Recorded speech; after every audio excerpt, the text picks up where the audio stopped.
Hello students. Today we are going to discuss Unit 2 that is Ecology. तो हमारा first unit जो है वो कंप्लीट हो चुका है। तो हम सेकंड यूनिट स्टार्ट करेंगे इकोलॉजी और उसकी टाइप्स पढ़ेंगे हम फर्स्ट सब यूनिट। ठीक है कि इकोलॉजी क्या होता है और उसकी कौन कौन सी टाइप्स हैं। तो इकोलॉजी जो है it is the interaction between living and non living. तो जो लिविंग का नॉन लिविंग के साथ इंटरेक्शन होता है, ठीक है, उसको हम इकोलॉजी बोलते हैं। और इकोलॉजी का टर्म जो है, ठीक है, वो दिया था अर्नेस्ट हैकेल ने। ठीक है, अर्नेस्ट हैकेल ने 1866 में। ठीक है, और इकोलॉजी का क्या बताया मैंने आपको, क्या होता है इकोलॉजी। मैंने बताया आपको ecology is the interaction between living and non-living. Okay, then the types of ecology. तो टाइप्स ऑफ इकोलॉजी में हमारे पास डिफरेंट टाइप्स हैं इकोलॉजी की। Number 1 global ecology. तो ग्लोबल इकोलॉजी होता है होल, ठीक है, पूरा ग्लोब का इंटरेक्शन। ठीक है, तो it is the study of interaction among earth ecosystem and atmosphere. तो ग्लोबल इकोलॉजी में किस किस का इंटरेक्शन होता है, अर्थ इकोसिस्टम का, एटमॉस्फेयर के साथ, लैंड और ओशंस के साथ। इससे हम क्या अंडरस्टैंड कर सकते हैं, large scale interactions and their influence on planet Earth, that is known as global ecology. तो simply global ecology is the interaction among ecosystem, atmosphere, land and ocean। जितना कुछ भी यहाँ पे प्रेजेंट है उसका आपस में क्या इंटरेक्शन है, उसको हम ग्लोबल इकोलॉजी बोलते हैं। नंबर 2 है लैंडस्केप इकोलॉजी। तो लैंडस्केप इकोलॉजी क्या होता है, ये स्टडी होता है exchange of energy, organisms, material and other products of ecosystems। Landscape ecology throw light on the role of human impact। मतलब कि जो ह्यूमन का क्या इम्पैक्ट है, ठीक है, लैंडस्केप को स्ट्रक्चर करने में और वहाँ पे फंक्शन करने में। जैसे हम एग्रीकल्चर करते हैं या किसी लैंड को प्लेन करते हैं, ठीक है, तो that is the role of human being for the modification of planet Earth. Number 3 ecosystem ecology.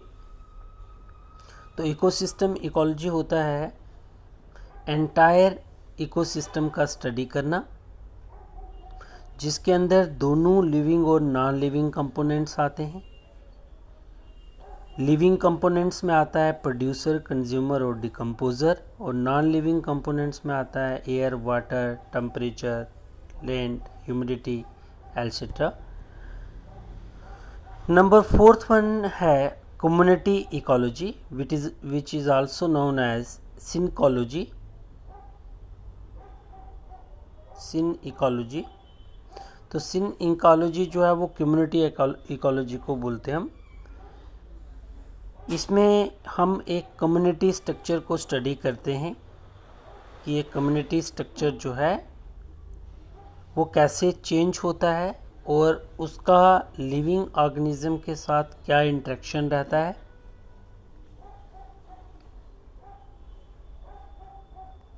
ठीक है, और जो आपका कम्युनिटी इकोलॉजी है वो 2 या 2 से ज़्यादा पॉपुलेशन डिफरेंट स्पीशीज़ की जब एक जोग्राफिकल एरिया में रहता है तो that is known as community ecology.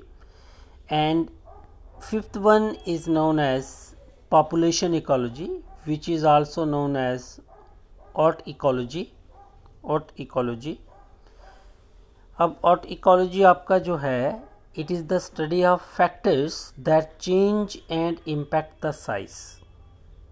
तो पॉपुलेशन इकोलॉजी क्या है, ये किसका स्टडी करता है, पॉपुलेशन इकोलॉजी जो है ये स्टडी करता है फैक्टर्स, जो उन फैक्टर्स को जो कि चेंज लाते हैं, ठीक है, उनका जो वो फैक्टर, जैसे कि मान लीजिए टेम्परेचर है, उसका क्या इम्पैक्ट है किसके ऊपर, लिविंग ऑर्गेनिज्म के ऊपर, या जो एयर है उसका क्या इम्पैक्ट है लिविंग ऑर्गेनिज्म के ऊपर, ठीक है, या नॉन लिविंग के ऊपर,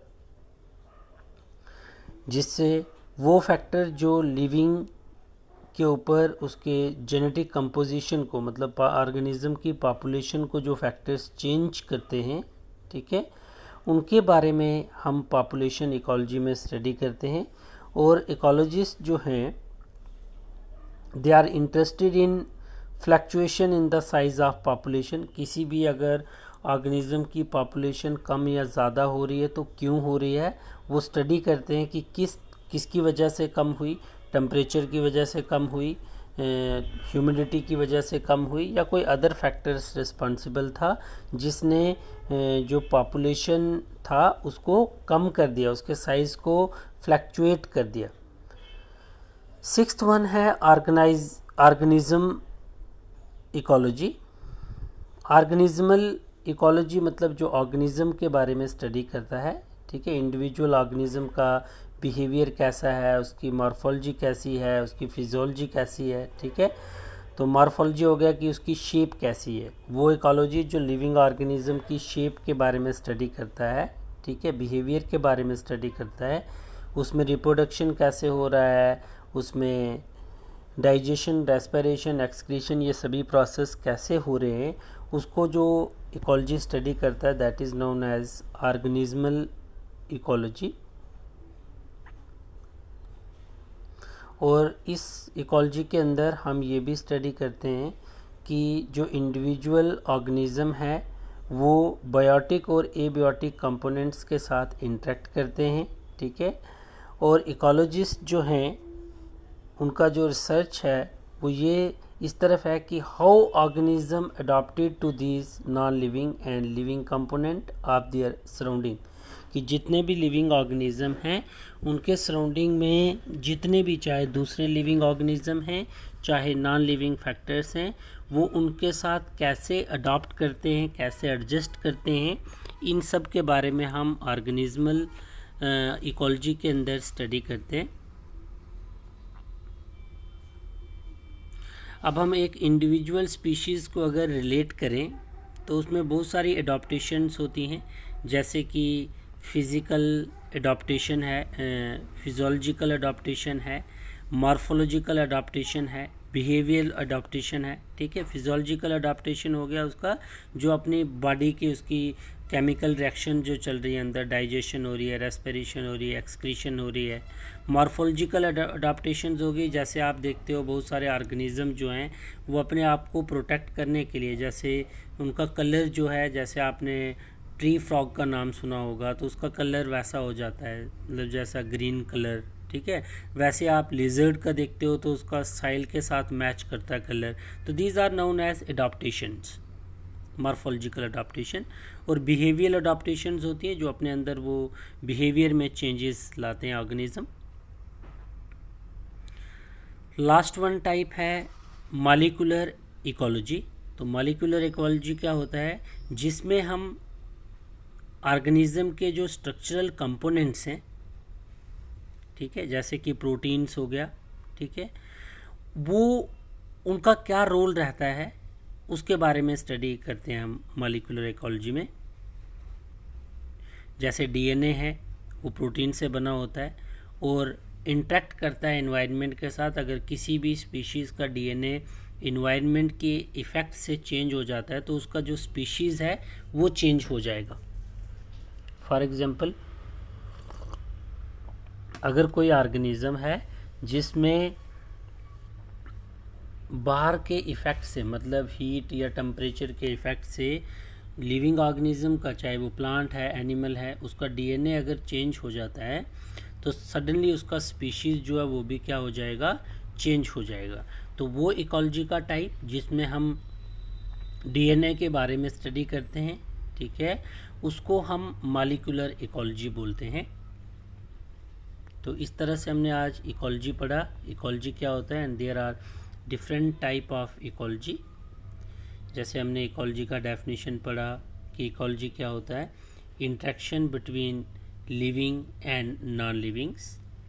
Number 2, ecology term was given by Ernest Haeckel in 1866. Then we discuss type of ecology. There are following type of ecology. Number 1, global ecology, landscape ecology, ecosystem ecology, community ecology, population ecology, organismal ecology, organism ecology, molecular ecology. These are the 7 major type of ecology which we discuss here. और इसको आप पढ़िए बेटा, ठीक है। अगर कहीं पे कोई प्रॉब्लम आता है तो पूछ सकते हैं। बाकी इसमें लर्न करने वाला है, सभी डेफिनेशंस को आपने प्रॉपरली लर्न करना है, ठीक है। तो इकोलॉजी क्या होता है, इकोलॉजी की डिफरेंट टाइप्स हमने डिस्कस की। नेक्स्ट हम डिस्कस करेंगे नेक्स्ट सब यूनिट। तब तक आप इसको स्टडी करिए। Thank you.